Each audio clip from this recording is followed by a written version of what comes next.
حدیث نمبر 2226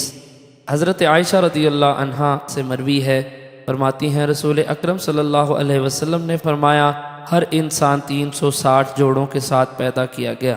پس جو شخص اللہ اکبر، الحمدللہ، لا الہ الا اللہ، سبحان اللہ